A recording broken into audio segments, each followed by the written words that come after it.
आपके कुटुंब में, परिवार में, नातों में, रिश्तों में भी ऐसा कहीं आपको देखने को मिला होगा कि जब जब घर में कोई सत्कर्म करने का समय आता है, घर में कोई पुण्यमय कार्य करने का समय आता है, घर में कोई अच्छा धार्मिक आयोजन होने वाला रहता है, तो कोई कोई स्त्री के भाग्य में नहीं लिखा होता तो वो रजो धर्म में आ जाती है।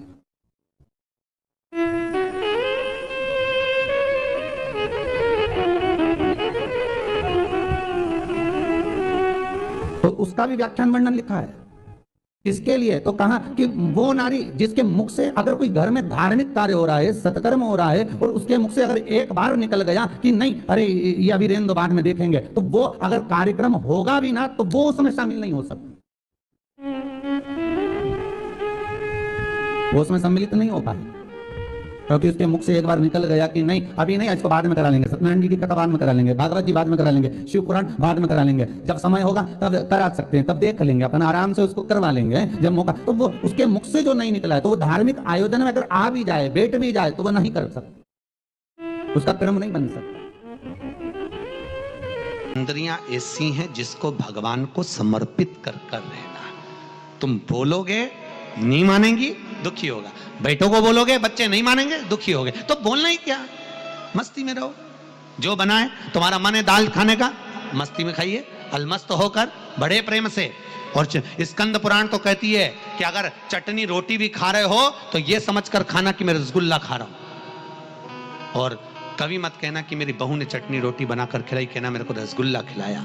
स्कंद पुराण कहती है 3 दिन तक लगातार रसगुल्ले को याद करोगे, चौथे दिन रसगुल्ला तुम्हारे सामने होगा, यह पक्का है, ये पक्का।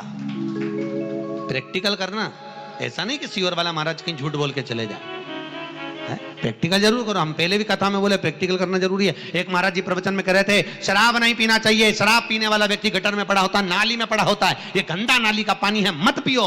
उसी में महाराज का पहचान वाला बैठा था, उठ के खड़ा हो गया और खड़ा होकर बोला महाराज इतनी बड़ी बड़ी बात कह रहा, तेरा सग्गा भाई पी के तो गटर में पड़ा, तो हमको ज्ञान दे रहा, तेरे भाई को क्यों नहीं देता। महाराज जी को क्रोध नहीं आया। महाराज जी ने अपने प्रवचन में कहा भैया देख मैं भी प्रवचन दे रहा हूं, मेरा भाई भी प्रवचन दे रहा है, बस अंतर इतना है मैं मुंह से समझा रहा हूं, मेरा भाई प्रैक्टिकल करके दिखा रहा है। बात तुझे समझना, समझ तुझ में होना चाहिए, तू क्या समझे, या तो मुंह से समझ जा। तो मेरा निवेदन है, आपको ऐसा लग रहा हो सीवर वाले महाराज झूठ बोल रहे हो, मिश्रा जी झूठ बोल रहे हो, तो प्रैक्टिकल करके देखना, 3 दिन तक आपके मन में जो भाव आएगा। आज मेरे को पूरन पोली खाने की याद आएगी, 2 दिन 3 दिन तक तुम पूरन पोली को याद रखो, चौथे दिन कहीं से भी पूरन पोली तुम याद करो।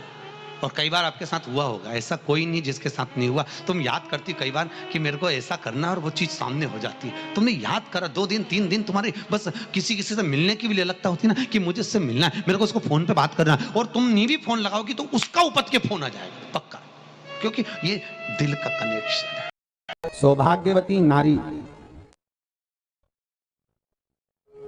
जितना भजन पूजन करती है, सौभाग्यवती नारी जितना भगवत नाम स्मरण करती है, भगवत पूजन करती है, व्रत करती है, साधना करती है, तप करती है, पूजन करती है, पाठ करती है, आराधना करती है, अर्चना करती है, उस सौभाग्यवती नारी का किया हुआ दान, पुण्य, धर्म, भजन, कीर्तन, स्मरण, सेवा, चाकरी उसके पति के भी काम आती है और उसके पुत्र और पुत्री के भी काम आती है। एक सौभाग्यवती नारी के द्वारा किया, एक सौभाग्यवती नारी के द्वारा किया गया भजन, पूजन, स्मरण, संकीर्तन, नाम जाप, नाम कीर्तन उसके पति के भी काम आए और उसके बच्चों के भी काम।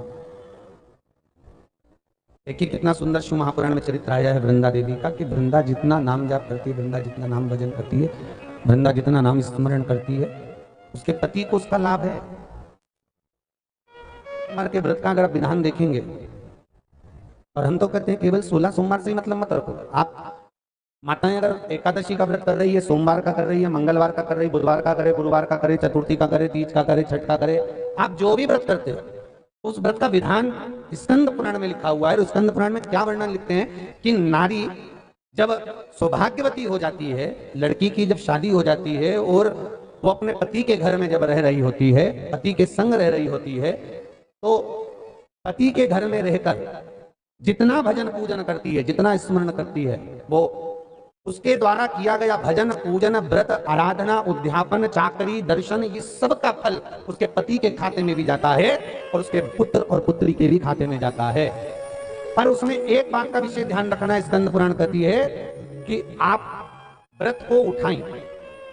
आपने व्रत उठाया, कहां उठाया? पति के घर से उठाया। ठीक है, आपने व्रत उठाया सोमवार का, 16 सोमवार का, पशुपतिनाथ का, या गुरुवार का, या मंगलवार का, या बुधवार का, जो भी व्रत आपने उठाया वो पति के घर से उठाया। अब आपका फर्ज क्या है कि व्रत आप अगर कर रही हो तो पति के घर का ही अन्न, पति के घर का ही जल, पति के घर का ही सुख आनंद महाराज हमको प्राप्त हो।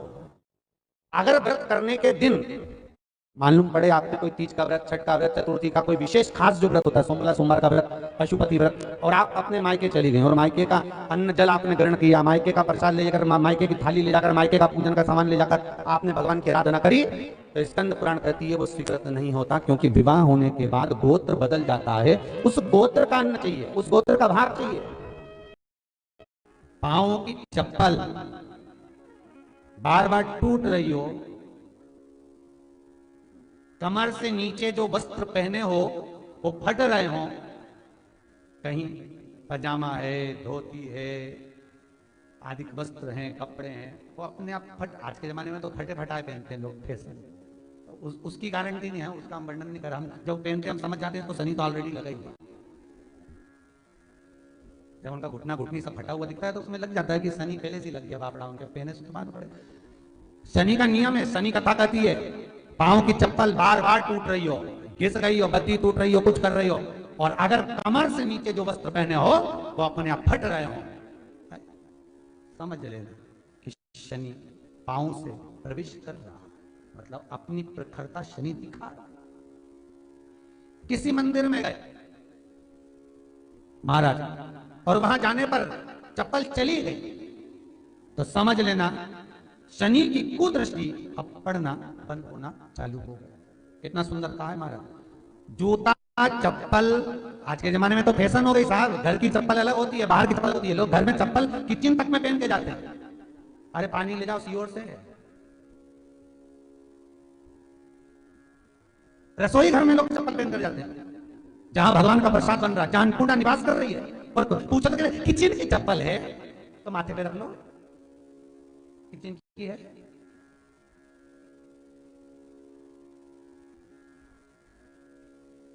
एक नियम बना लो साहब, थोड़ा सा निवेदन, थोड़ा बुरा तो लगेगा, रे सीओर वाला महाराज वैसे भी बहुत कड़ला बोलता है, लोग कहते हैं हम थोड़ा कड़ला जरूर बोलते, पर निवेदन है आपसे, तुम अपनी माँ को जरूर देखना है। वो बूढ़ी माँ कितनी बार किचन में चप्पल पहन कर गई, मुझे जरूर फोन कर बताना। बूढ़ी माँ रसोई घर में आज भी बिना चप्पल के जाती है, और बहुओं की कहीं एड़ी नहीं फट जाए, ठंड नहीं बैठ जाए, इसलिए ये रसोई घर तक में चप्पल पहन कर जाती है। किचन की है, फिर तू कहां की है, तुम तो सोचना।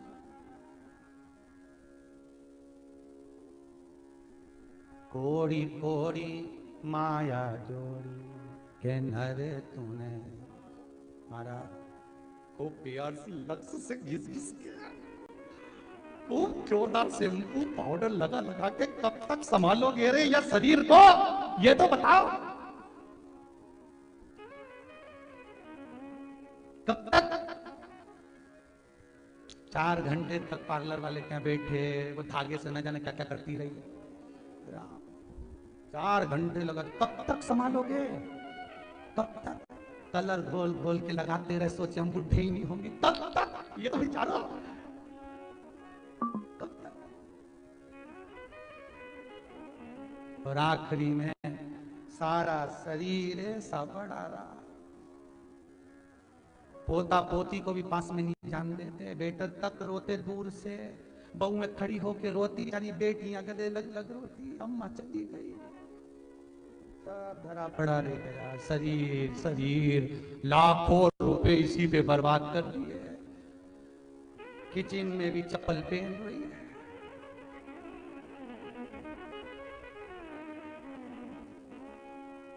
सूर्य नारायण की कथा पढ़ना,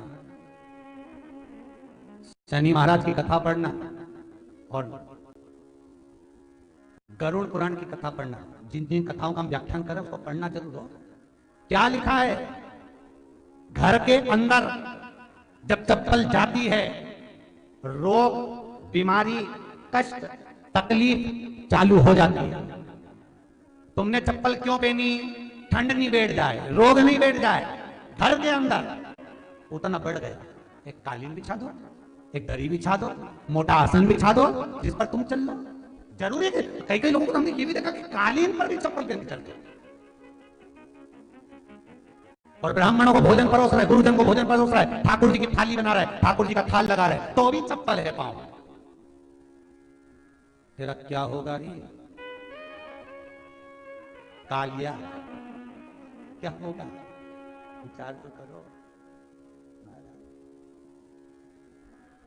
देह पड़ी रे जाए यहीं पर, फिर कुंडल और नगीना, क्या हरि नाम नहीं तो जीना।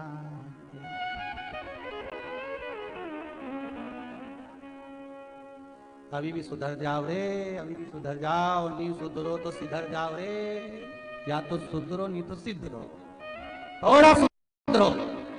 रसोई घर में अन्नपूर्णा रहती है, रसोई घर में शिवपुराण की कथा कहती है, जब भगवान शंकर को मां जगत जननी भोजन करा रही थी, शंकर जी ने वर मांगा था अन्नपूर्णा।